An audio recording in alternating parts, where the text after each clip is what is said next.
langsung memberi kajian dari sampai jam berapa? 5. Nanti akhirnya di akhir nanti ada tanya jawab ya. Oke, kepada beliau Umi. Kami persilakan Ustadz, mohon maaf.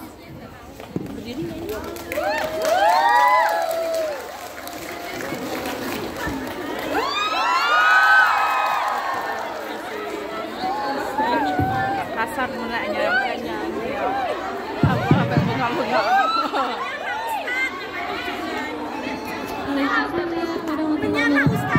Waalaikumsalam warahmatullahi wabarakatuh. Ya salam kayak de orkes saya, ya Allah. Ini Umi megang mic juga udah gemeteran. Aku lagi salting sama ketemu sama cowok.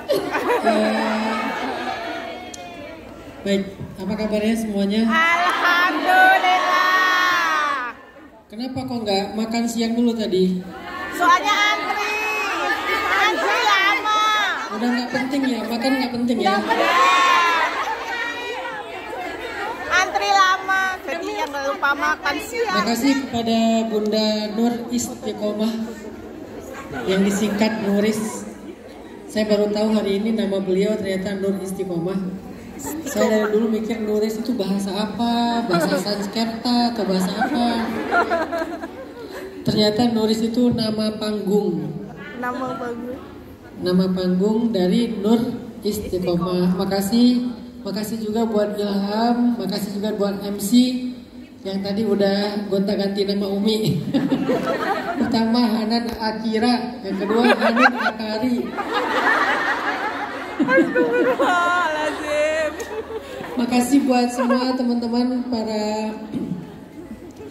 mujahidah yang ada di Hong Kong. Terus terang saya udah sering diundang ke luar negeri. Saya pernah ngisi di Korea, saya pernah ngisi di Turki, di New Zealand, di Jepang, di beberapa negara. Tapi nggak ada yang suasana pengajiannya seantusias dan sehangat Hong Kong.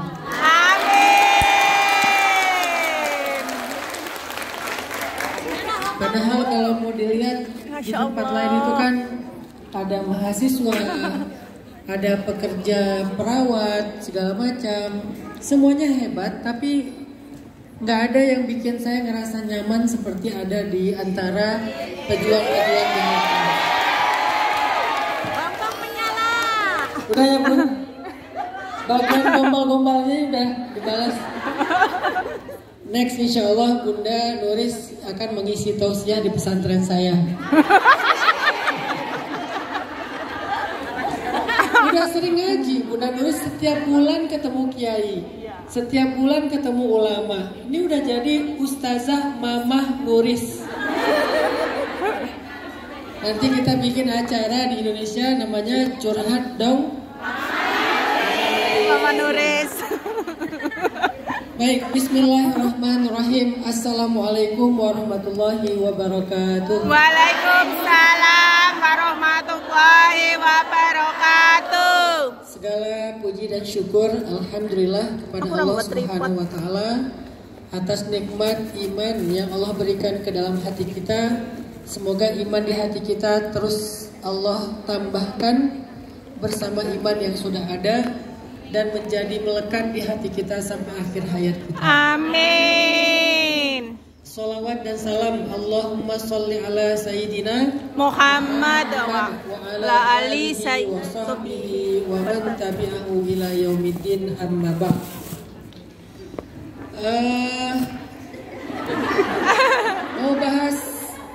Mau bahas apa hari ini? Mengetuk pintu langit.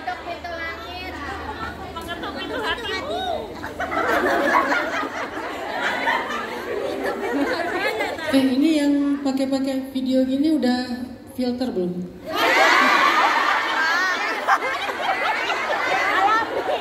Filter dulu, saya nggak akan mau repost. Kalau videonya sajanya hitam juga nggak mau. Yang pertama saya repost yang paling sayanya putih.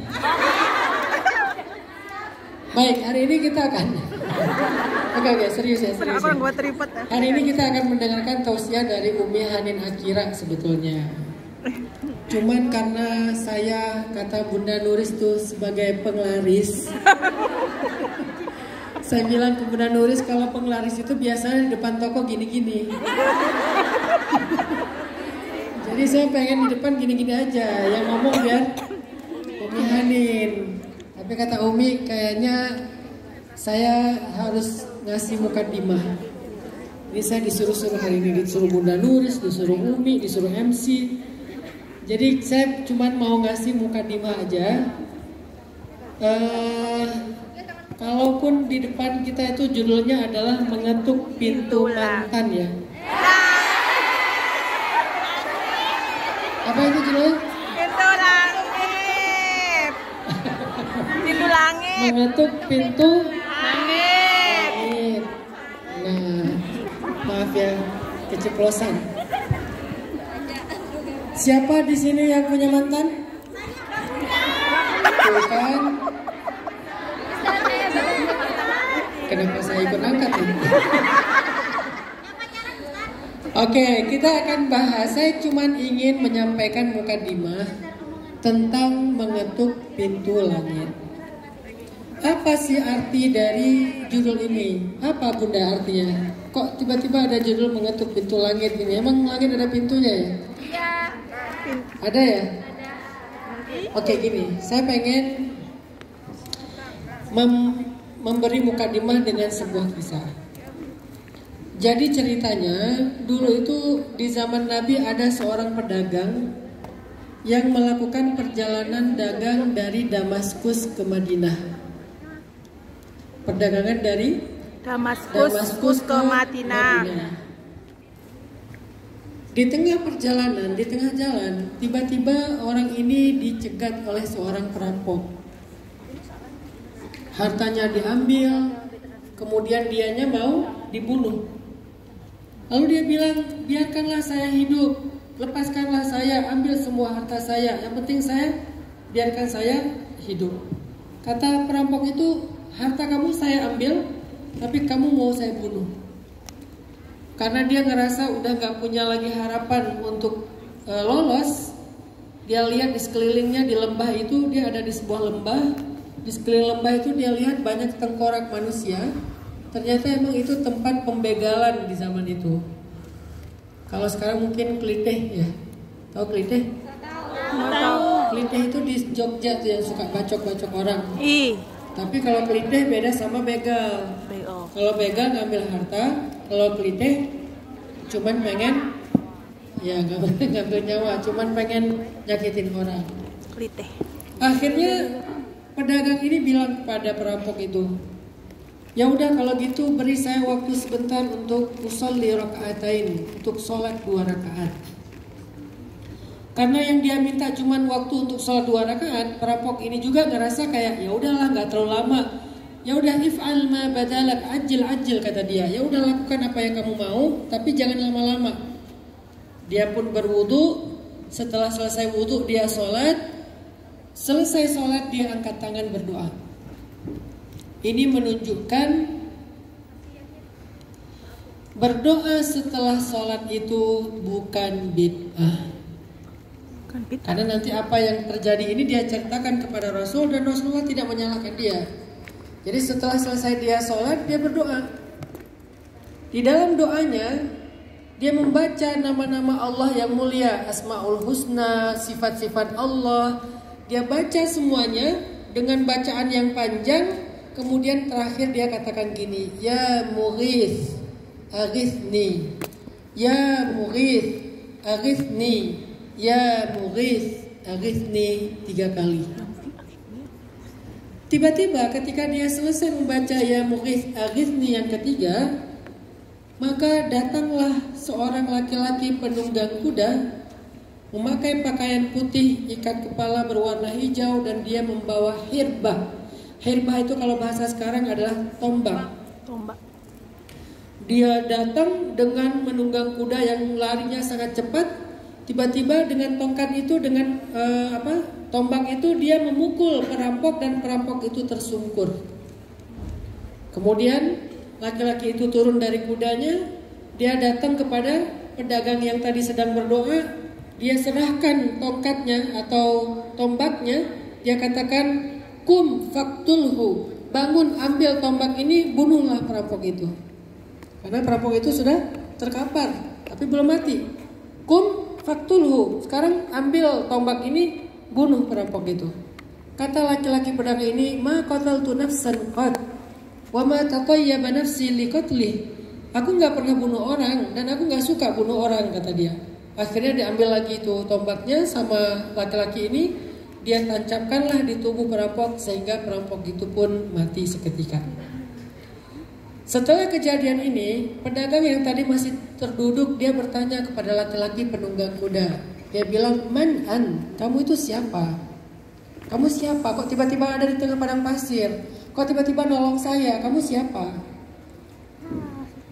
Lalu kemudian penunggang kuda ini menjawab, ana malakun minas sama'its tsalitsah. Aku adalah malaikat dari langit ketiga. Ternyata malaikat beneran. Aku adalah malaikat dari langit ketiga yang diutus Allah untuk menolong kamu. Wahai pedagang, wahai fulan, ketika kamu mengucapkan ya mughith, aghithni yang pertama, ternyata langit itu berguncang. Langit berguncang. Kemudian para malaikat penduduk langit mengatakan, amrun hadas, amrun hadas, amrun hadas. Ada kejadian besar, ada kejadian besar, ada kejadian besar. Lalu kamu ucapkan lagi yang kedua, ya mughith, aghithni. Maka terbukalah semua pintu-pintu langit, seolah-olah daun-daun pintu langit itu bergesekan, krek krek krek krek krek krek, krek, terbuka semuanya. Lalu ketika engkau mengatakan ya mughith aghithni yang ketiga, turunlah malaikat Jibril. Kemudian malaikat Jibril berseru, wahai para malaikat, man lihadzal makrub, siapa yang mau menolong laki-laki yang sedang kesusahan ini? Semua malaikat mengangkat tangannya, ana ya Rabb, ana ya Rabb, ya Allah tunjuk saya, ya Allah tunjuk saya. Akhirnya kemudian Allah menunjuk aku, katanya, sehingga turunlah aku untuk menolong kamu dengan perintah Allah Subhanahu wa taala. Dia turun menjelma sebagai laki-laki yang sempurna, mengendarai kuda, membawa tombak. Dan dia langsung membunuh perampok tersebut. Sehingga kemudian laki-laki pedagang ini selamat. Dia pun melanjutkan perjalanannya ke Madinah, membawa barang-barang dagangannya yang utuh, gak ada sedikit pun yang berkurang. Sampai di Madinah dia ketemu dengan Rasulullah dan dia ceritakan kisahnya kepada Rasul. Berarti pedagang ini kalau udah bisa ketemu Rasul namanya sahabat. Berarti ini terjadi di zaman Nabi. Walaupun dia ketemu Nabi cuma sekali, tapi kalau ketemu dengan Nabi sekali walaupun cuma sedetik aja, itu masuk langsung kepada golongan sahabat Nabi. Dia ceritakan kisahnya kepada Nabi. Setelah dia menceritakan kisahnya kepada Nabi, Nabi bilang, ya fulan, wahai pedagang, sesungguhnya engkau telah mengetuk pintu langit dengan nama-nama yang mulia di antara nama-nama Allah. Maka Allah memberikan kepadamu pertolongan dari jalan-jalan yang tidak engkau duga. Nah pertanyaannya, apa yang dibaca oleh laki-laki ini? Kok sampai langit itu terbuka, langit itu berguncang, malaikat semuanya pada heboh. Kalau bahasa sekarang itu tiba-tiba dia trending di langit. Tiba-tiba dia viral di langit. Tiba-tiba dia masuk ke lambe Tura. Lambe malaikat itu artinya jadi pembicaraannya para malaikat ya. Kan ada lambe Tura, ada lambe malaikat, ada lambe syariah. Apa itu lambe syariah? Gosip sambil zikir. Astagfirullah, gak nyangka ya, subhanallah. Sambil gibah, sambil zikir. Akhirnya dia viral di langit. Dia trending, dia viral, dia dibicarakan oleh para malaikat. Bahkan malaikat semua berlomba-lomba pengen turun untuk nolong dia. Yang kemudian Allah memerintahkan salah satu di antara malaikat itu yang dipilih menolong dia. Apa yang dia baca? Kok bisa doanya itu bisa mengguncang langit, mengetuk pintu-pintu langit? ternyata yang dia baca adalah kalimat Asma'ullahil Husna. Asmaul Husna. Kemudian yang dia baca adalah Sifatullahil Ulya. Dia membaca dua kalimat yang agung. Satu nama-nama Allah, dua sifat-sifat Allah. Sehingga siapa yang menghafal nama-nama Allah, kemudian dia baca di dalam doanya sesuai dengan tema doanya, lalu dia sebutkan kebesaran Allah dengan sifat-sifatnya, Allah Maha Tinggi, Allah Maha Kuasa, atau dia baca aja sifat wujud qidam baqa, Allah wujud qidam baqa, mukhalafatul lil hawadisi, qiyamuhu bi nafsihi wahdaniyah qudrah iradah. Artinya siapa yang, gak usah sampai selesai nanti bisa sampai maghrib kita ya. Siapa yang menghafal sifat-sifat Allah, nama-nama Allah, kemudian dia baca di dalam doanya sebagaimana perintah Allah,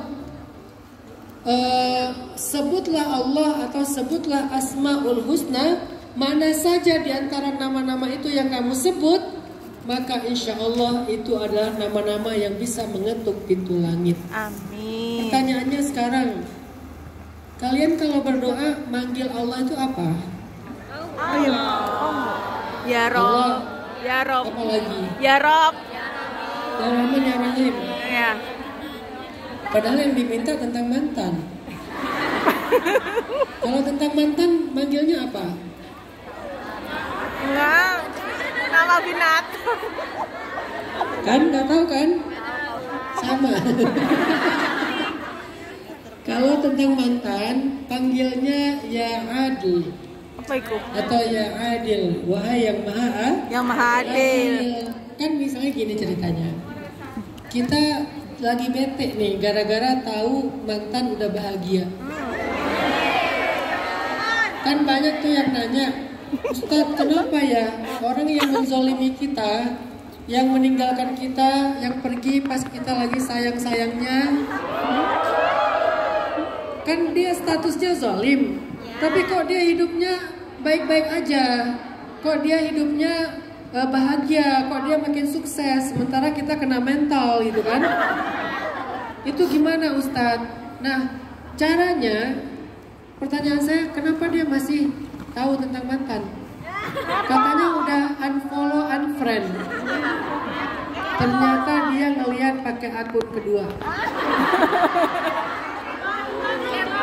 pakai second akun. Oke, maksudnya gini, kalau kalian mau meminta sesuatu kepada Allah, cobalah minta dengan menyebut nama Allah yang sesuai dengan permintaan kalian. Itu rahasianya. Oh. Saya dulu ketika minta anak, ketika saya lagi umroh, saya pengen diberikan keturunan anak perempuan yang nanti saya kasih nama Aisyah. Akhirnya saya minta ya Wahhab, wahai yang menganugerahkan, wahai pemberi anugerah.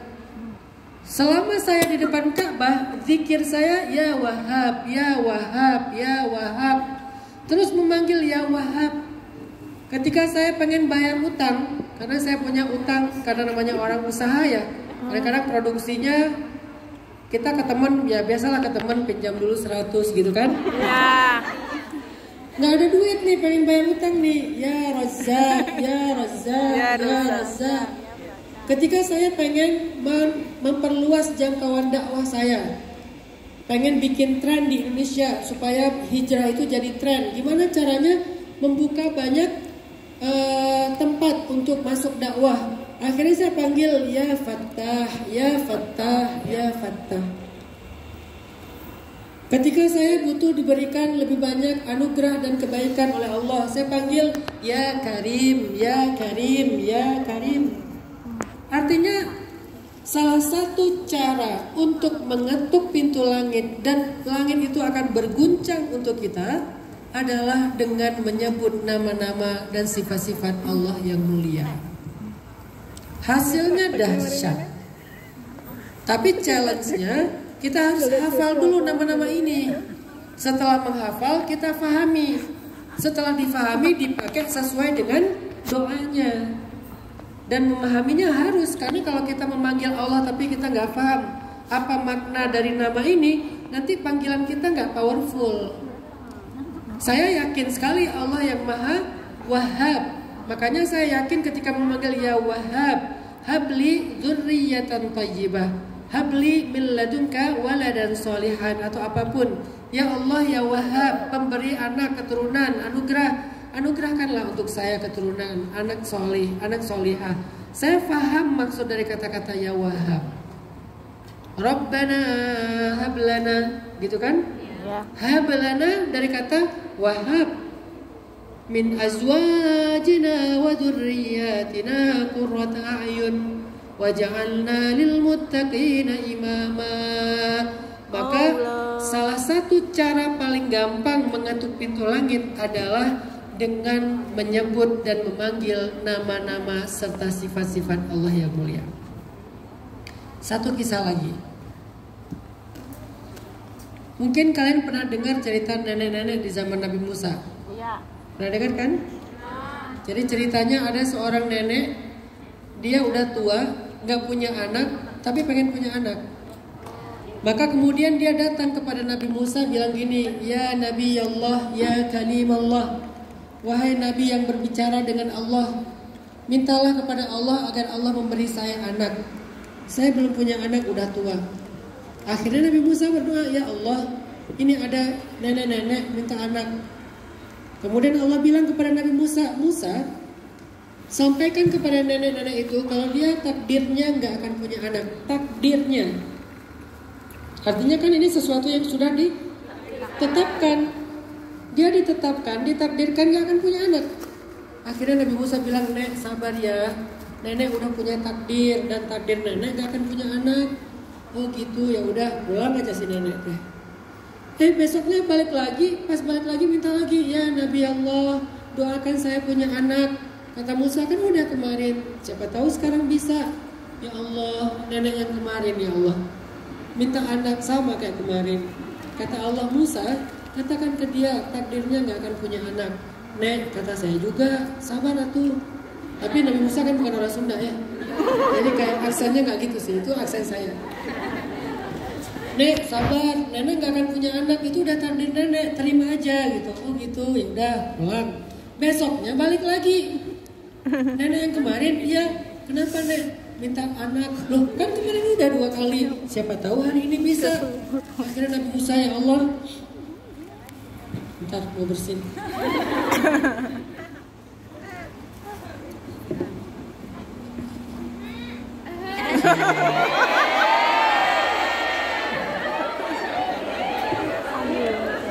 Cantik ya.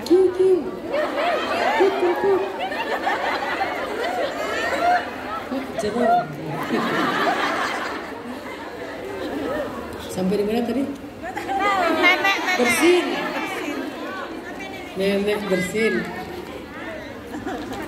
Cerita si nenek itu sampai mana? Nenek bertiga. Oh iya. Bertiga. Nabi Musa doakan saya punya keturunan. Kan kemarin udah, siapa tahu hari ini bisa. Ya Allah, kata Nabi Musa, ini nenek yang kemarin lagi, dan dia minta sesuatu yang sama. Kata Allah, Musa, sampaikan ke dia, takdirnya gak akan punya anak. Akhirnya Musa bilang, Nek, saya harus ngomong gimana ya? Kan nenek takdirnya gak akan punya anak. Ya udah, terima aja. Oh ya udah, pulang aja. Pulang gak balik-balik lagi dalam waktu beberapa lama. Tiba-tiba setelah sekian lama datang-datang bawa bayi. Datang-datang si nenek teh bawa bayi. Ditanya sama Nabi Musa, ini nenek yang dulu kan? Ya. Ini siapa? Ini bayi saya, anak saya. Agak lain. Neneknya agak lain gitu kan ya. Loh, bayi gimana Nek? Maksudnya, ya bayi saya, anak kandung saya, anak biologis saya. Kok bisa ceritanya punya anak? Kan takdirnya nggak akan punya anak. Ya udah, Nabi Musa tanya aja sama Allah. Akhirnya Nabi Musa tanya, ya Allah, gimana cerita si nenek-nenek itu punya anak? Kan kata Allah gak akan punya anak takdirnya. Wahai Musa, kata Allah, setiap kali dia pulang meminta anak, aku katakan dia gak akan punya anak, Sepanjang jalan dia memanggil aku dengan kata-kata, Ya Rahim irhamni, Ya Rahim irhamni, Ya Rahim irhamni. Rahim. Kenapa kandungan dalam bahasa kita dikenal dengan istilah Rahim? Karena itu rahmah dari Allah. Dan Allah yang memberikan rahmah itu namanya Ar-Rahim. Sehingga nenek ini memanggil, Ya Rahim, kasihanilah saya. Ya Rahim, kasihanilah saya. Maksudnya kalau saya mati gak punya anak, siapa yang akan mengurus saya? Siapa yang akan mendoakan saya? Ya Rahim, kasihanilah saya. Sepanjang jalan, sepanjang hari, berminggu-minggu, berbulan-bulan, wahai Musa, dia terus memanggil namaku, Ya Rahim, Ya Rahim, Ya Rahim, Ya Rahim. Maka wahai Musa, ketahuilah sesungguhnya dengan rahmatku aku rubah takdirnya sehingga dia menjadi punya anak. Coba bayangkan, takdir udah ditetapkan. Kalau dalam hadis istilahnya, pena sudah diangkat, kertas sudah kering. Artinya nggak bisa dirubah. Tapi Allah Maha Kuasa atas segala sesuatu. Dengan panggilan Ya Rahim, Ya Rahim, Ya Rahim, wahai yang memiliki rahmah, akhirnya kata Allah, dengan rahmat itulah aku berubah takdirnya wahai Musa. Itulah dahsyatnya mengetuk pintu langit. Sekarang pertanyaannya, apa hajat kita? Apa hajat kalian? Kalau kalian cuma mengetuk pintu akun media sosial, minta di fallback, minta di repost, minta apa misalnya di like ya, minta komen, minta share, minta subscribe, minta FYP dan segala macam, kita kadang-kadang akan kecewa. Karena yang kita ketuk itu adalah pintu-pintu manusia. Namanya pintu digital. Atau kita ngetuk pintu manusia lewat japrian. Kita WA teman kita, WA keluarga kita. Kadang kita juga diabaikan. Kadang-kadang WA-nya ketumpuk gak dibalas-balas.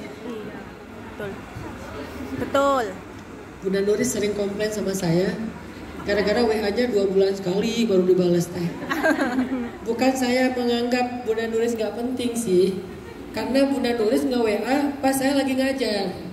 Begitu saya buka udah ketumpuk tuh. Sehari kan WA-nya bisa masuk ratusan. Jadi begitu yang di WA nggak dibaca, ketumpuk, akhirnya lupa dalam waktu yang lama. Tiba-tiba Bunda Nuris ngebujuknya lewat Umi Hanin. Kalau Umi Hanin yang WA, walaupun ketumpuk dia muncul lagi sih. Apa sih? Oke. Jadi maksudnya kalau kita ketuk pintu manusia, pintu digitalnya, pintu sosial medianya, kita bakal kecewa. Kita mengetuk pintu rumahnya, kita bakal kecewa. Satu-satunya pintu yang diketuk tidak mungkin gak dibuka adalah pintu rahmat Allah. Pintu manusia kadang dibuka, kadang ditutup. Ketika dia ngerasa kepayahan, dia tutup. Ketika dia ngerasa capek, dia tutup. Ketika dia ngerasa terganggu, dia tutup. Sedangkan Allah, la ta'khuduhu sinatu wa la naum wa la ya'uduhu hifdzuhuma. Jadi gak pernah ngantuk, gak pernah lelah, gak pernah capek. Apa alasan Allah untuk menutup pintu itu? Gak ada. Karena Allah tuh maha kuasa. Udah gitu maha baik. Sedangkan manusia kadang baik, kadang jengkelin ya. Iya. Kadang dia baik banget kayak malaikat, tiba-tiba jadi ya gitu deh. Jadi artinya kalau kalian mau hidupnya mudah, belajarlah tentang gimana cara ngetuk pintu langit. Karena kita tahu banget cara ngetuk pintu bumi, tapi nyatanya sering mengecewakan. Sekarang saatnya kita belajar mengetuk pintu langit. Pintu bumi itu termasuk pintu hatinya. Gimana caranya biar dia berkenan sama kita, mau sama kita, mau komitmen dengan kita. Kadang kita mengecewakan. Ketika kita ketuk pintu hatinya, dia malah memberikan hati itu kepada orang lain. Maka ketuklah pintu pemilik hatinya.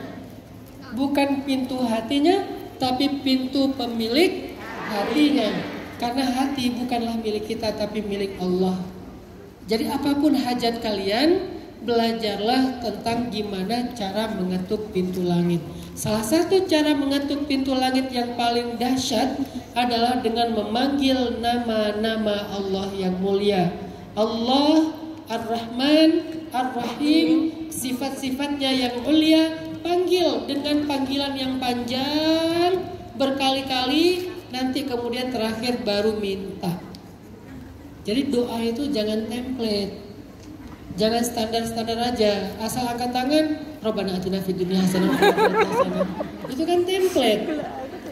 Udah gitu nggak ada muji-muji Allahnya, nggak ada selawat-selawatnya. Makanya kalau kalian mau mengetuk pintu langit, dan itu kunci dari segala urusan hidup kita, segala hajat kita. Saya nggak mau terlalu spesifik urusan masalah cinta-cintaan doang ya.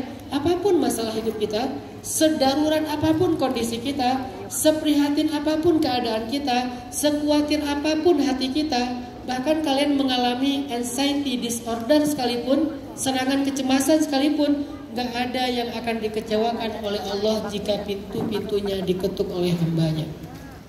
Maka ketuklah dengan Asmaul Husna, dengan sifat-sifat Allah yang mulia, kemudian salawat kepada Nabi, baru yang terakhir kalian minta ya Mughith aghithni.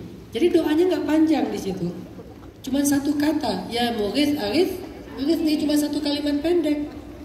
Yang panjang apa? Asmaul Husnanya. Yang panjang apa? Muji-mujinya. Dingin banget ya. Kasih dia. Yang panjang itu adalah pujian-pujiannya, zikirnya, tasbihnya, tahmidnya, tahlilnya. Itu yang panjang. Sedangkan doanya cuman ya Mughith aghithni, ya Mughith aghithni, ya Mughith aghithni, cuma segitu doanya. Ya Mughith itu pun dengan nama Allah yang maha menolong, kan itu namanya istighosah. Teman-teman tahu istighosah kan? Apa arti istighosah? Sering dengar istighosah tapi nggak tahu artinya kan? Sehingga kalau dibilang bid'ah semua orang kita bingung. Emang bid'ah ya? Padahal istighosah itu adalah perintah Allah yang ada di Al-Quran, ada di hadis, ada di dalam kisah-kisah orang soleh. Di dalam Al-Quran surat Al-Anfal Allah berfirman, il tastaghithuna rabbakum, ketika kalian beristighosah kepada Tuhan kalian. Di dalam hadis kita baca, ya hayyu ya qayyum birahmatika astaghith, dengan engkau ya Allah, dengan rahmatmu aku istighosah. Dan di sini doanya ya Mughith. Ternyata istighosah itu artinya minta tolong. Dan Allah yang maha menolong, bahasa Arabnya Al-Mughith. Asmaul Husnanya Al-Mughith. Jadi kalau kalian sedang ngerasa takut dizolimi oleh tuan kalian atau oleh siapa istilahnya di sini? Majikan. Istilahnya majikan atau bos atau mungkin keluarga tempat kalian berjuang misalnya, khawatir, maka panggillah Sang Maha Penolong, ya Mughith, ya Mughith, berguncang itu langit untuk kalian. Jadi emang doanya gak panjang, cuman ya Mughith aghithni, yang panjangnya puji-pujian kepada Allah. Mudah-mudahan prolog mukaddimah ini bisa menjadi sebuah insight, menjadi sebuah penjelasan supaya teman-teman di Hong Kong, para pejuang-pejuang hebat ini gak lagi khawatir untuk segala hajat-hajatnya. Karena ada yang maha menunaikan hajat kalian, dan dia bisa apa aja, dan dialah Allah Subhanahu wa ta'ala. Yang penting kalian tahu sekarang gimana cara mengetuk pintu langit. Nah sekarang kita masuk kepada materi inti. Tadi itu cuman mukadimah. Nah materi inti ini akan disampaikan oleh Ustazah Umi Hanin Akira. Silakan Umi Hanin. Bismillahirrahmanirrahim. Terima kasih Ustadz Hanan. Assalamualaikum warahmatullahi wabarakatuh. Waalaikumsalam warahmatullahi wabarakatuh. Izinkan aku mengucapkan I love you. I love you too. Thank you. Boleh satu orang. Oh, Masya Allah, thank you. Terima kasih. Oke, Masya Allah.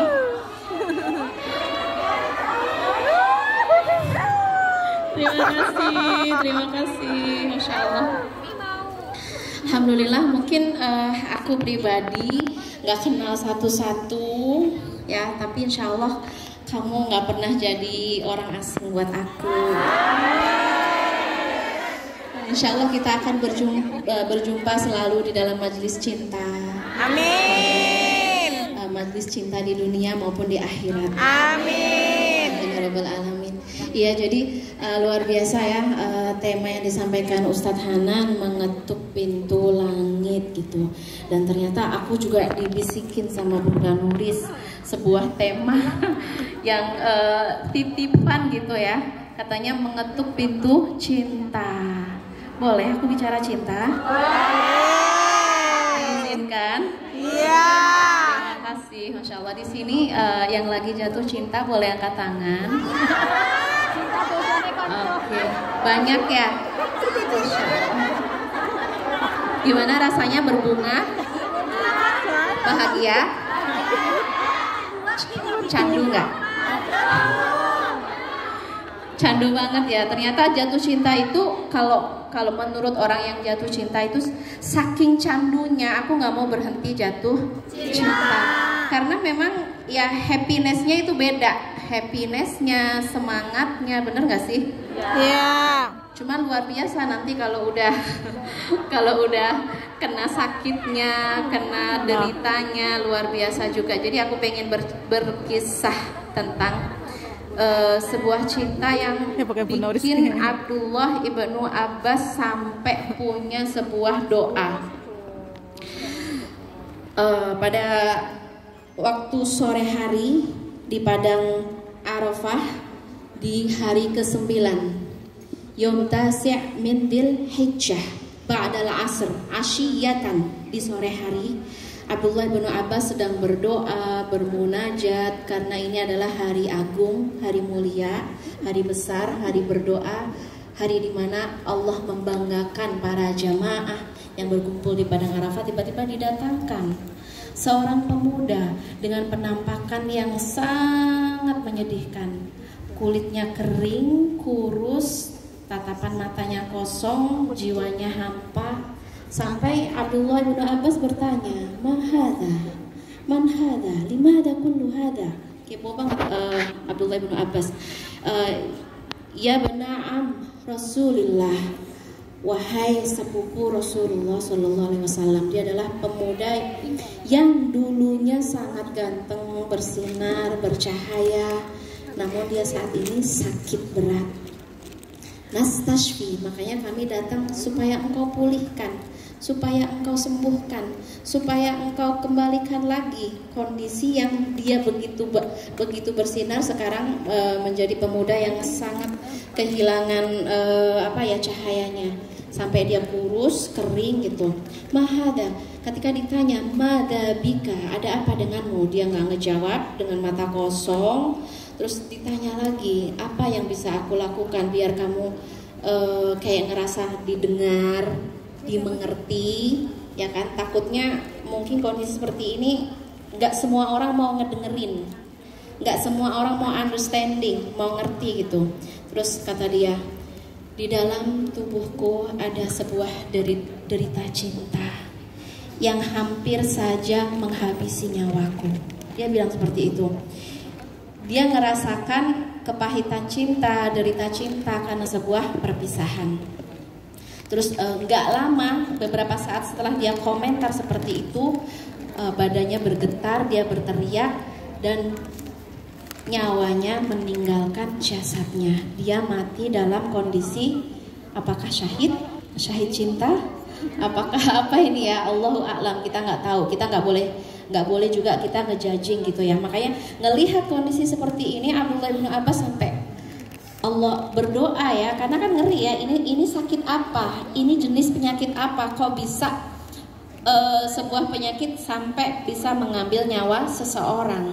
Apakah dia lebay, apakah dia bucin, apakah dia, maaf ya, mungkin kalau bahasa kita adalah tolol banget sih, masa karena cinta dia mati gitu. Tapi kita sebagai orang yang menyaksikan orang yang sakit kayak gitu ya, kita jangan sampai mencaci, mencela, nyinyir. Jadi contohlah dari sikap Abdullah ibnu Abbas. Kalau ngelihat kondisi seperti itu, cepat-cepatlah kita berdoa, Allahumma inni a'udzubika minal ishqi. Ya Allah, jauhkan aku dari musibah cinta, derita cinta, brutalnya rasa rindu, ya, kepedihan cinta, perihnya cinta, karena itu real, gak semua orang ngerasain, makanya ya biasa aja gitu, yang tidak merasakan. Bahkan Al-Busiri, sahib Burdah, seorang penulis syair cinta, tapi cintanya ini untuk Rasulullah karena dia faqih tentang cinta dan dia mendengar kisah cinta, mendengar banyak sekali kisah cinta, dan dia mengatakan, aku meminta maaf untuk kalian wahai para penyinyir, jangan coba-coba nyinyirin orang yang lagi jatuh cinta, karena jika kalian merasakan derita yang sama, kalian merasakan kepahitan yang sama, kalian gak akan pernah menjadi seorang tukang nyinyir, ya kan? Jadinya jangan pernah kalian julid, nyinyir dan ngebaperin orang yang sedang jatuh cinta. Oke, Masya Allah. Jadi memang kondisi orang jatuh cinta itu secara umum ya. Ini contoh cowok, yang cewek siapa? Zulaiha. Zulaiha itu perempuan cantik, sudah ada suami, dia punya posisi, dia seorang tokoh perempuan ya di negerinya ya. Tapi ketika dia jatuh cinta, apa yang terjadi? Dia kehilangan akalnya, dia kehilangan maksudnya ya dia nggak lagi memikirkan tentang status dia, nggak lagi memikirkan apapun, yang penting jatuh cinta. Karena katanya orang jatuh cinta itu beneran udah jadi batu. Dia itu aslinya pelit banget tuh, nggak apa-apa, yang penting aku cinta. Dia complicated, sadar gak sih? Sadar sih, bener, dia complicated, tapi aku udah jatuh cinta. Tahu nggak? Dia itu misalnya ya main belakang, iya sih, tapi aku udah jatuh cinta. Pokoknya semua yang kita ucapkan kayak udah mental. Begitu kondisi orang yang jatuh cinta. Makanya kalau para perempuan di zaman Zulaiha ya, mereka nyebut Zulaiha apa coba? Qad syaghafaha hubba. Dia benar-benar telah tertutup, akalnya tertutup, jiwanya tertutup. Yang dia tahu hanya Yusuf. Ya, yang dia ingat hanya Yusuf, memori dia, kenangannya, pikirannya, ilusinya, imajinasinya, pagi, siang, malam, semuanya hanya tentang Yusuf. Karena memang kalau orang jatuh cinta ini yang kena adalah pikiran. Coba teman-teman yang sedang jatuh cinta, apa kabar sholatnya? Alhamdulillah. Apa kabar sholatnya? Apakah full bisa fokus atau kamu kembali lagi kepada si dia? Apa kabar pagi siang malamnya? Ya pagi siang malam dia kepikiran, ngapain aja dia kepikiran. Jadi kayak benar-benar orang jatuh cinta ini butuh sebuah healing ya, sebuah kayak kesadaran gimana ini untuk kembali lagi, karena nggak fitrah perempuan atau fitrah siapapun, kita itu fokus kepada Allah Subhanahu wa Ta'ala. Tapi ketika kita sudah berubah fokus, ya ini sudah enggak fitrah lagi. Nah, ini kita belajar tentang self control. Ya, kita ingat lagi tentang self integrity, self love, self respect. Kalau kita kehilangan 4 hal ini ketika kita jatuh cinta, maka kita akan bernasib seperti orang-orang yang ya mungkin inna salati wa nusuki wa mahyaya wa mamati lil habib, untuk kekasih aku. Jadi pikiran dia sholatku, nusukku, kehidupan aku, pagi siang malamku hanya untuk orang yang aku cintai. Jadi nasihat apapun, pertimbangan apapun nggak pernah bisa dia dengarkan. Jadi caranya gimana? Kalau Rasulullah Shallallahu Alaihi Wasallam memberikan nasihat kepada kita bahwa tidak ada satu solusi yang paling tepat untuk orang yang saling jatuh cinta kecuali bertemu. Salah. Kecuali apa? Kecuali nikah, say. Nikah ya, nikah. Kalau cuman bertemu kamu nggak akan sembuh, kamu akan tetap sakit. Ya, yang sudah menikah coba angkat tangan. Masya Allah, sudah sembuh sakitnya? Kenapa? Sudah, belum ketemu lagi. Yes, bener banget. Karena orang yang saling jatuh cinta itu dia bisa melampaui apapun ya. Dengan kalimat, dengan pikiran kita meskipun jauhan secara fisik, tapi secara emosi, secara jiwa kita selalu ingin bertaut, selalu ingin berjumpa, selalu ingin ketemu. Nah ini bagus kalau sudah halal. Apa kabar kalau masih cinta terlarang? Ya kan? Apa kabar kalau masih cinta yang haram? Ini pasti sulit banget. Makanya self control. Jadi observe. Jadi orang jatuh cinta itu kalau kita nggak pandai observe, nggak pandai observe itu meneliti diri aku. Kenapa aku jatuh cinta? Awalnya ini apa? Ada yang bilang, Umi, aku nggak tahu. Aku jatuh cinta ini kenapa? Jatuh cinta ini dari Allah kah? Dari iblis kah? Dari siapa coba jatuh cinta itu? Dari Allah. Dari hati. Dari hati. Karena banyak yang tanya, Umi aku nggak tahu. Padahal aku jarang ketemu sama dia. Tapi kenapa aku tiba-tiba jatuh cinta? Biasanya jatuh cinta itu ya memang ada awalnya. Nggak mungkin kita ujuk-ujuk jatuh cinta gitu. Itu berawal dari mata. Jadi please, biar kamu nggak kena penyakit cinta, nggak. Ya karena katanya love is infectious. Jadi cinta itu infeksi. Kamu sedang terinfeksi. Kenapa aku bisa terinfeksi? Karena maaf, kamu belum belajar tentang Ghaddul Basar. Jadi infeksinya awalnya dari mana? Dari mata, say. Jadi tahu ya sekarang kenapa kita terinfeksi cinta. Awalnya adalah dari mata kita yang tidak kita jaga.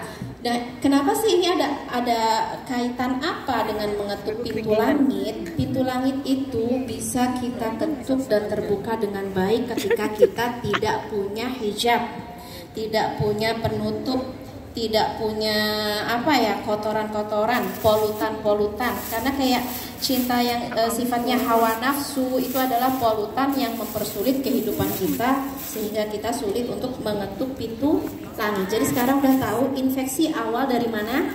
Mata. Setelah terinfeksi mata kita, masuklah ke pikiran. Udah kan? Berimajinasi, masuk ke perasaan. Setelah masuk perasaan, action. Umi, aku kangen brutal. Baik. Apa tuh? Ngechat nggak ya? Kepoin nggak ya? Chattingan nggak ya? Karena aku kangen banget sama suara dia. Kangen banget gitu ya. Kangen banget.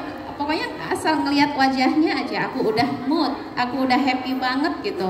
Ini gimana? Jadi kalau kamu nggak punya pertahanan, kamu akan semakin terinfeksi, sakit kamu makin parah. Jadi kamu gimana? Kamu mau healing, artinya mau memproses sebuah penyembuhan kah?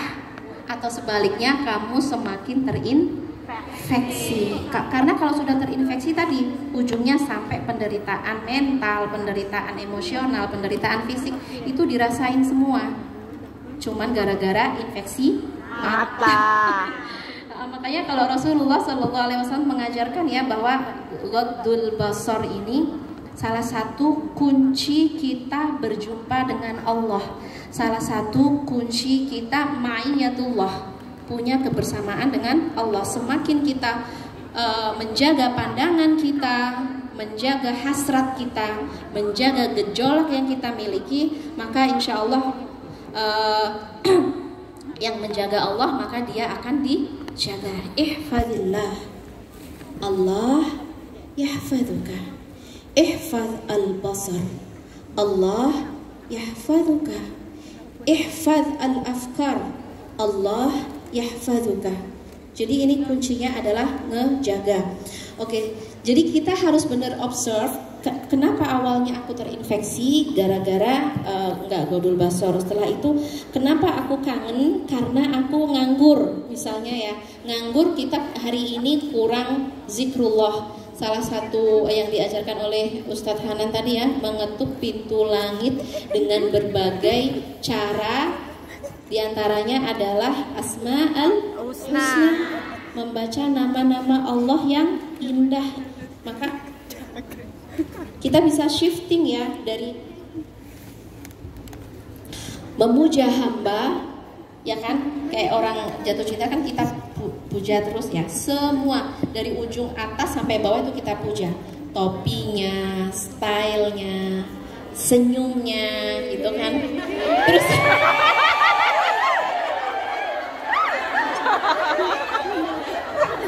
bahkan kalau orang jatuh cinta semakin deep itu kayak dia tuh nggak berani natap matanya, itu nggak berani. Kenapa? Takut semakin jatuh cinta gitu. Jadi mending mundur aja gitu ya.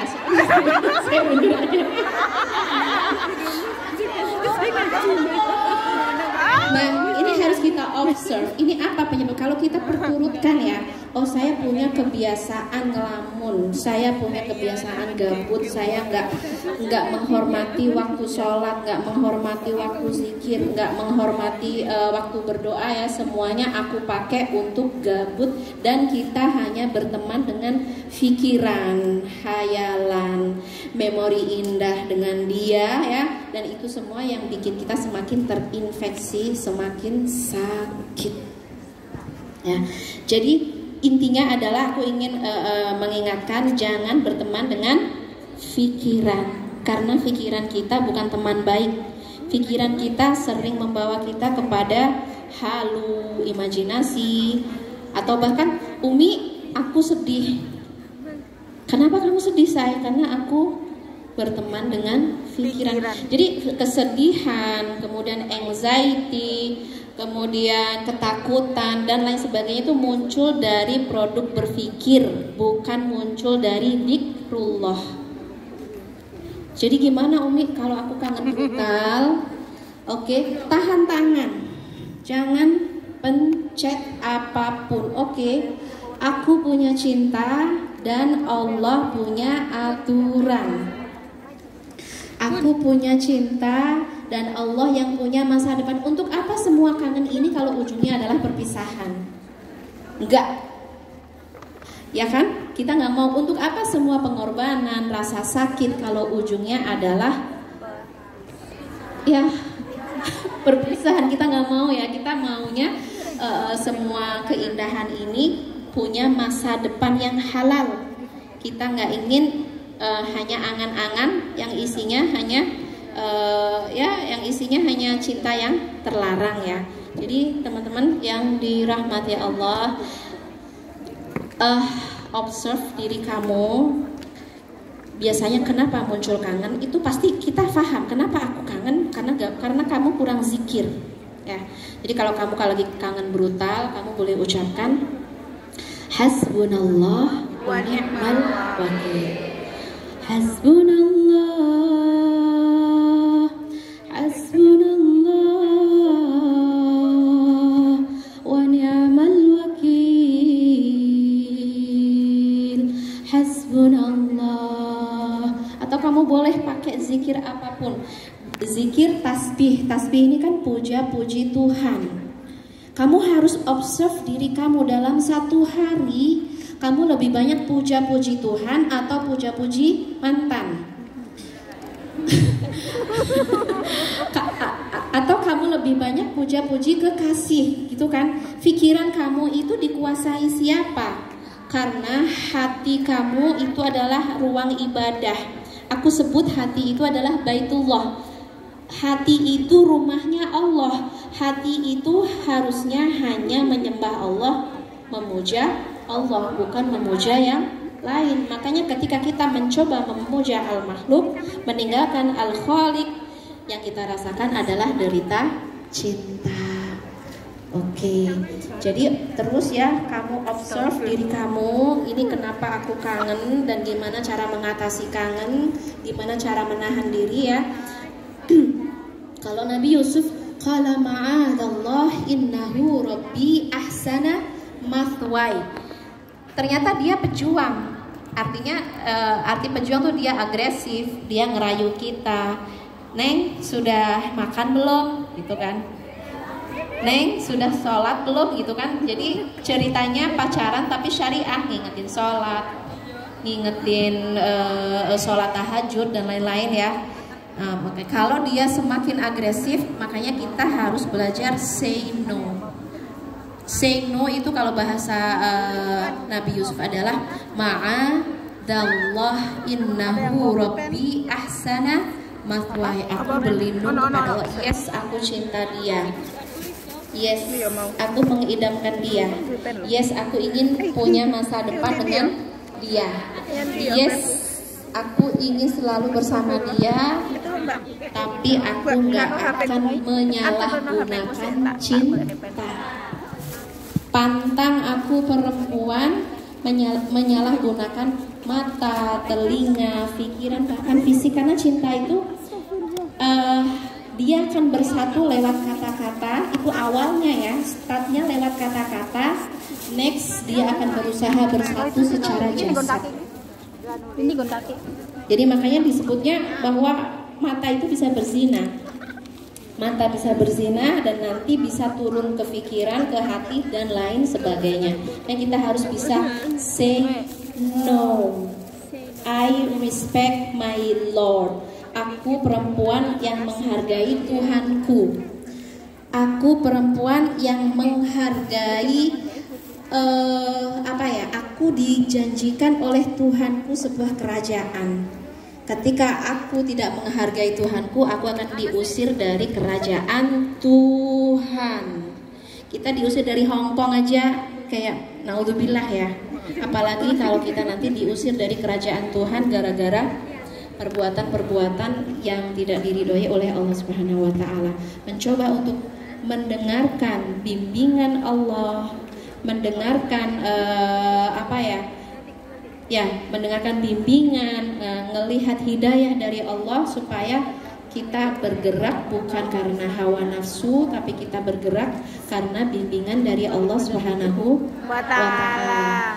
Oke, teman-teman yang dirahmati Allah, tentang cinta ini kalau kita selalu mendengarkan hawa nafsu, maka kita akan menjadi perempuan yang merugi dan tidak berhasil mencapai cita-cita kita. Karena cita-cita kita, Umi, aku pengen seperti Sayyidah Maryam, aku pengen seperti Sayyidah Khadijah, aku ingin seperti Sayyidah Aisyah, aku ingin seperti Sayyidah Asiyah. Dan semua perempuan-perempuan hebat ini meniti jalan kesucian, mensucikan pikiran, mensucikan emosi, mensucikan jiwa ya.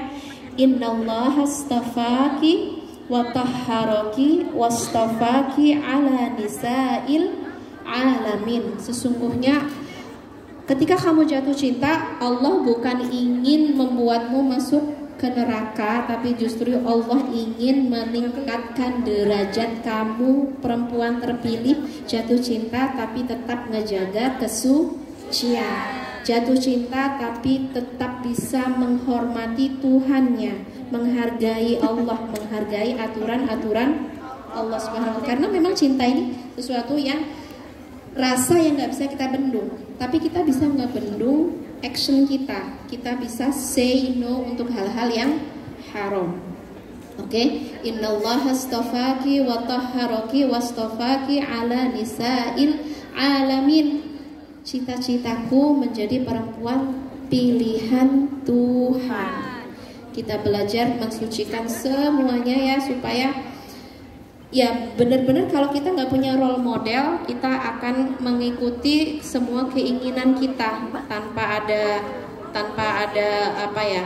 filter, tanpa ada saringan apapun gitu.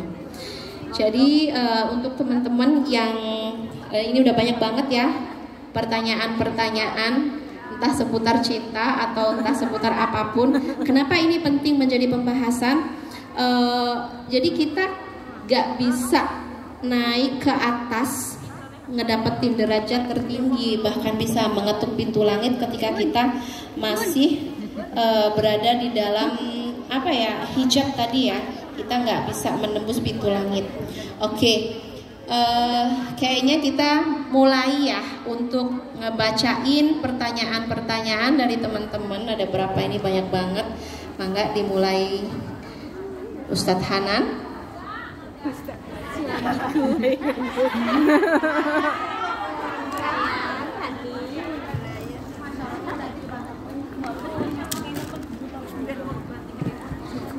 Terima kasih Umi Hanin untuk nasihat tentang fikih cintanya. Apa kesimpulan dari nasihat Umi tadi? Cinta itu berasal dari Mata. bukan iblis lagi ya. Bukan. Cinta berawal dari mata. Maka pelajaran pertama untuk menghentikan cinta-cinta yang apa istilahnya brutal, cinta-cinta yang liar, maka mulailah dari menjaga pandangan. Jangan di-save fotonya. Jangan dimasukin ke folder. Aduh. Jangan di-like. Jangan di-like. Karena nanti secara algoritma muncul lagi. Baik teman-teman yang dirahmati Allah SWT, sebelum kita masuk ke sesi tanya jawab, saya harus memilih dulu, ini terlalu banyak ya pertanyaannya. Oke ya guys, terima kasih ya vlogku hari ini, dan sampai jumpa lagi di selanjutnya. Terima kasih, bye bye. Assalamualaikum warahmatullahi wabarakatuh. 10 penanya